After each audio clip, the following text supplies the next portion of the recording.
Les doy la más cordial bienvenida a este canal de evangelización y vamos a ver el tema la Sagrada Comunión, así como las disposiciones para recibir la Sagrada Comunión.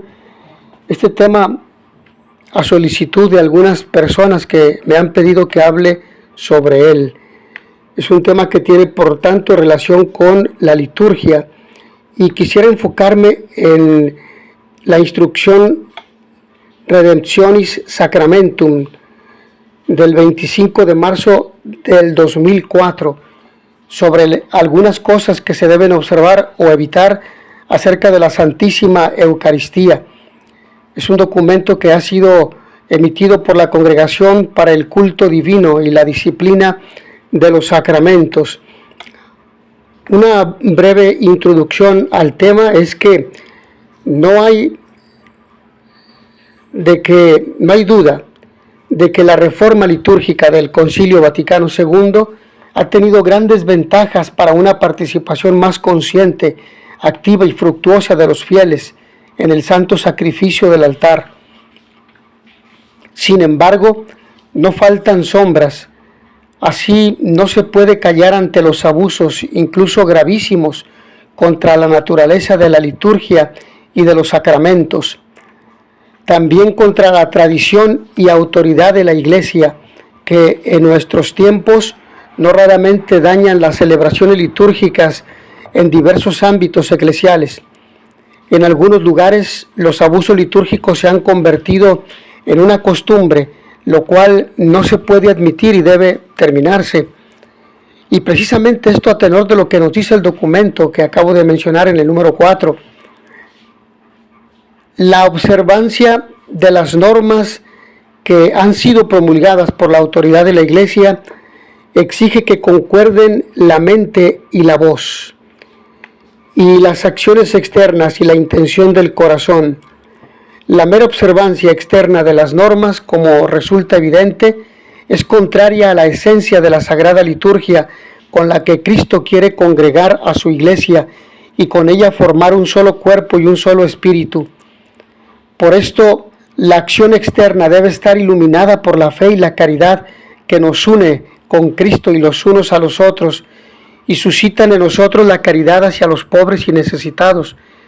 Y esto precisamente encuentra sentido en aquella disposición que el Papa Francisco en su momento emitió, que la Eucaristía se celebrara conforme a las normas del Concilio Vaticano II y al misal romano actual, de la reforma actual, de la reforma litúrgica, y que fuera la lengua vernácula de cada pueblo, para que fuera significativa a los fieles de cada lugar geográfico, porque me parece muy bien que quien entiende latín pues celebra la misa en latín con la autorización del obispo diocesano del lugar, como lo estableció el Papa Francisco.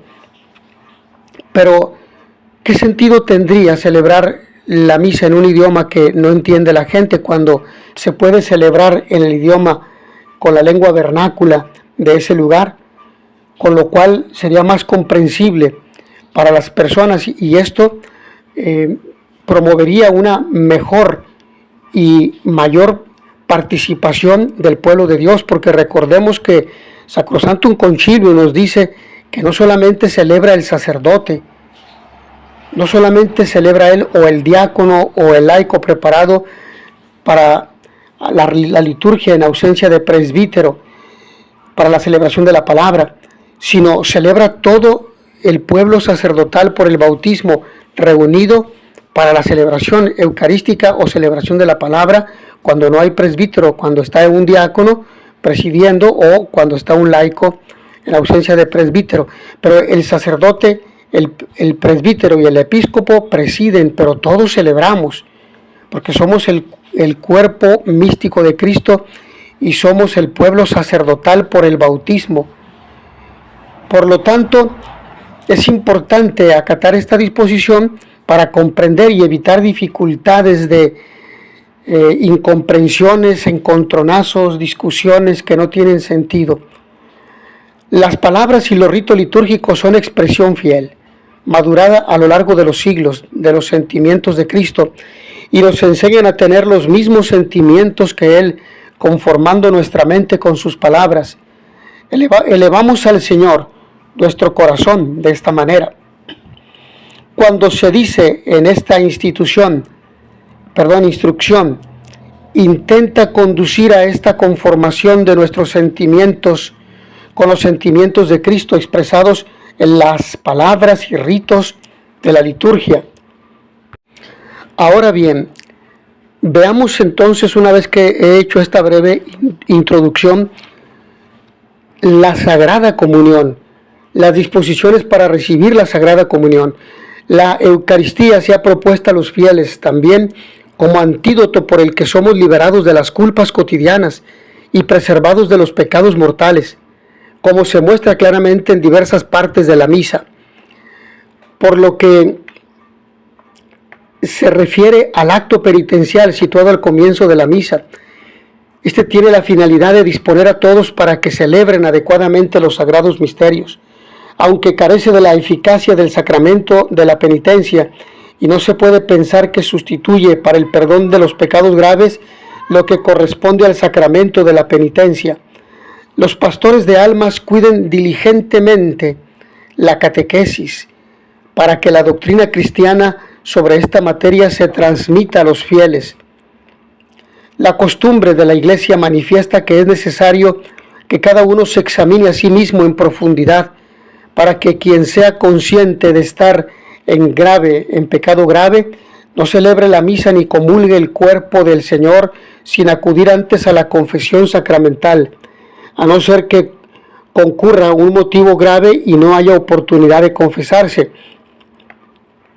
En este caso, recuerde que está obligado a hacer un acto de contrición perfecta, que incluye el propósito de confesarse cuanto antes. Además, la Iglesia ha dado normas que se orientan a favorecer la participación frecuente y fructuosa de los fieles en la mesa eucarística y al mismo tiempo a determinar las condiciones objetivas en las que no debe administrarse la comunión. Ciertamente, lo mejor es que todos aquellos que participan en la celebración de la Santa Misa y tienen las debidas condiciones, reciban en ella la Sagrada Comunión. Sin embargo, alguna vez sucede que los fieles se acercan en grupo e indiscriminadamente a la mesa sagrada. Es tarea de los pastores corregir con prudencia y firmeza tal abuso. Además, donde se celebre la misa para una gran multitud o, por ejemplo, en las grandes ciudades, debe vigilarse para que no se acerquen a la Sagrada Comunión por ignorancia los no católicos o incluso los no cristianos, sin tener en cuenta el magisterio de la Iglesia en lo que se refiere a la doctrina y la disciplina. Corresponde a los pastores advertir en el momento oportuno a los presentes sobre la verdad y disciplina que se debe observar estrictamente. Los ministros católicos administran lícitamente los sacramentos solo a los fieles católicos, los cuales igualmente los reciben lícitamente solo de ministros católicos, salvo lo que se prescribe, por ejemplo, en los cánones 844, parágrafos 2, 3 y 4, y en el canon 861, parágrafo 2. ¿Y qué dice el canon 844, parágrafo 1, 2 y 3? Lo siguiente: los ministros católicos administran los sacramentos lícitamente solo a los fieles católicos, los cuales a su vez solo los reciben lícitamente de los ministros católicos, salve lo establecido en los parágrafos 2, 3 y 4. ¿Y qué dice el 2, 3 y 4? En caso de necesidad o cuando lo aconseje una verdadera utilidad espiritual y con tal de que se evite el peligro de error o de indiferentismo, está permitido a los fieles a quienes resulta física o moralmente imposible acudir a un ministro católico a recibir los sacramentos de la penitencia, Eucaristía y unción de los enfermos de aquellos ministros no católicos en cuya iglesia son válidos esos sacramentos. El parágrafo 3. Los ministros católicos administran lícitamente los sacramentos de penitencia, Eucaristía y unción de los enfermos, a los miembros de las iglesias de iglesias orientales que no están en comunión plena con la Iglesia Católica, si los piden espontáneamente y están bien dispuestos. Y esta norma vale también respecto a los miembros de otras iglesias que a juicio de la sede apostólica se encuentran en igual condición que las citadas iglesias orientales, por lo que se refiere a los sacramentos. Y el 4, si hay peligro de muerte o a juicio del obispo diocesano o de la conferencia episcopal, urge otra necesidad grave. Los ministros católicos pueden administrar lícitamente esos mismos sacramentos también a los demás cristianos que no están en comunión plena con la Iglesia Católica, cuando estos no puedan acudir a un ministro de su propia comunidad y lo pidan espontáneamente, con tal de que profesen la fe católica respecto a esos sacramentos y estén bien dispuestos. Entonces esto es lo que en principio he mencionado al canon 844. Y lo que también he mencionado sobre el canon 861, parágrafo 1, dice: quedando en vigor lo que prescribe el canon 530, parágrafo 1, es ministro ordinario del bautismo el obispo, el presbítero y el diácono. Bueno, y con esto aclaramos el punto. Aunque el parágrafo 2 dice: si está ausente o impedido el ministro ordinario, administra lícitamente el bautismo un catequista u otro destinado para esta función por el ordinario del lugar, y en caso de necesidad cualquier persona que tenga la debida intención, y han de procurar los pastores de almas, especialmente el párroco, que los fieles sepan bautizar debidamente. Esto solamente en caso de peligro de muerte o en caso de urgencia, a tenor de este canon 861, parágrafo 2.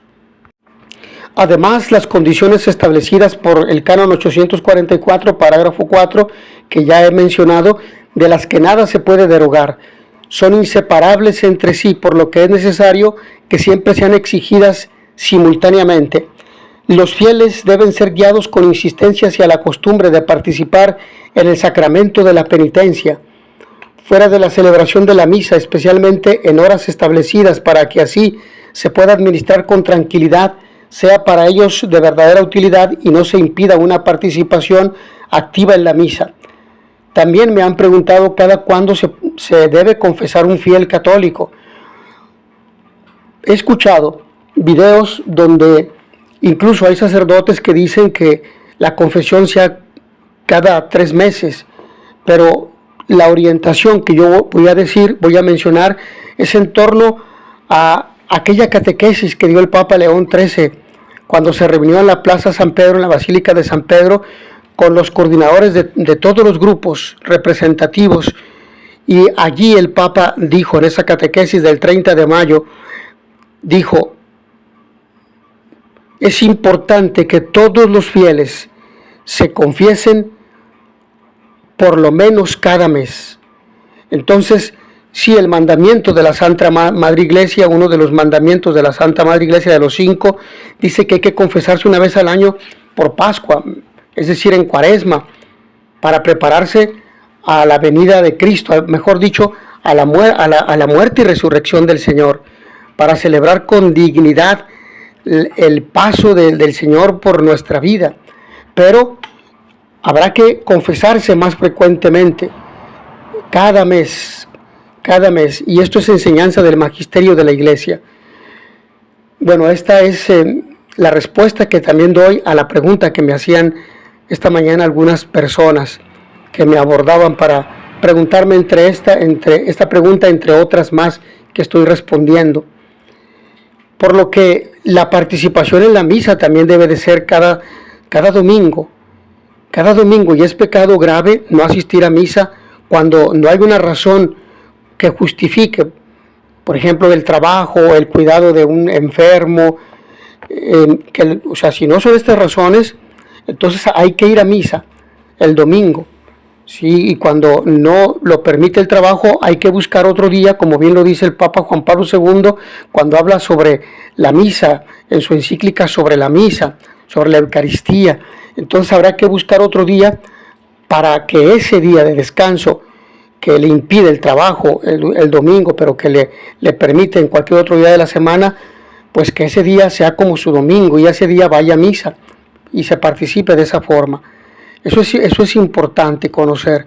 Entonces la confesión cada mes y la misa por lo menos cada semana, si no se los permite el trabajo. Pero si no existe ninguna imposibilidad, habrá que procurar la misa diariamente y comulgar diariamente, el rosario diariamente también.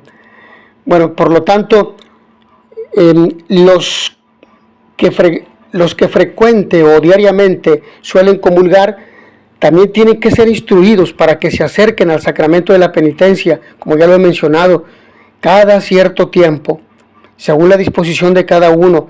Sí, somos conscientes de que por el trabajo, por las diferentes actividades y ocupaciones, bueno, habrá que hacer espacio para confesarse cada mes. La primera comunión de los niños debe estar siempre precedida de la confesión y absolución sacramental. Esto es fundamental. Además, la primera comunión siempre debe ser administrada por un sacerdote y ciertamente nunca fuera de la celebración de la misa, salvo casos excepcionales, como nos dice el documento en el número 87. Es poco adecuada que se administre el Jueves Santo en la misa in cena Domini, en la cena del Señor. Es mejor escoger otro día, como los domingos, entre los domingos segundo al sexto de Pascua, o la solemnidad del Santísimo Cuerpo y Sangre de Cristo, o los domingos del tiempo ordinario, puesto que el domingo es justamente considerado como el día de la Eucaristía. No se acerquen a recibir la Sagrada Comunión los niños que aún no han llegado al uso de razón, o los que el párroco no juzgue suficientemente dispuestos. Sin embargo, cuando suceda que un niño, de modo excepcional con respecto a los de su edad, sea considerado maduro para recibir el sacramento, no se le debe negar la primera comunión siempre que esté suficientemente instruido, es decir, que haya recibido la catequesis de una catequista o un catequista de la parroquia. Bueno, hasta aquí en este primer tema. Agradezco su amable atención. Nos vemos en la siguiente sesión.